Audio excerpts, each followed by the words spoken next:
2021 is just around the corner. A lot of people already making goals for the new year, including financial goals. To talk about some attainable goals for the new year, we're joined by Micah Phillips of Nevada State Bank. Micah, thanks so much for joining us today.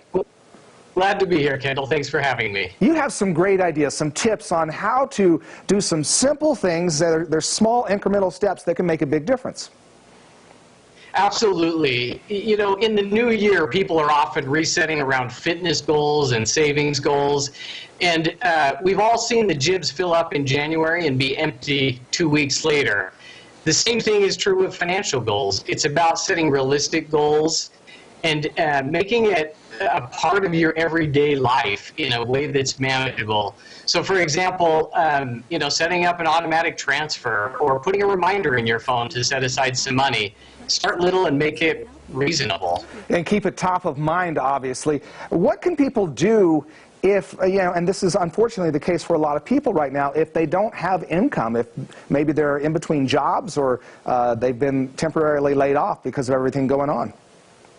Yeah, 2020 has certainly been an interesting year. And for anyone that's facing an income situation that is a little bit irregular, it might be about setting a monthly goal or a monthly target that they try to work toward through the different bits of income they may be receiving.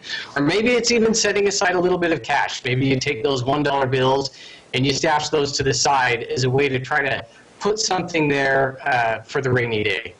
Yeah, Michael, what I like about your goals is you constantly stress that they be attainable and realistic. So what can people do to make their goals, to make sure that their goals are realistic? Right. You know, sometimes savings can be overwhelming for people because they think about, this is what I should be doing, and it feels big and unachievable. But if they focus on what's reasonable for me and I start little, you know, I think about my own situation. When my kids were young, I wanted to put away some college savings for them, and you know, that was overwhelming. I started out putting $5 a month in an account for them, and at the time it felt like it was maybe even pointless. But in time, that money really accumulated and it mattered. And so it's about figuring out what little incremental step can you take, and then when you have wins and successes, figure out what the next goal is and set another goal, right? And keep moving toward it. And in time, it's amazing how it can change the outlook on savings. And make a big difference in the year to come. Micah, thank you so much for joining us. Great tips. Really appreciate it. Thanks, Kendall.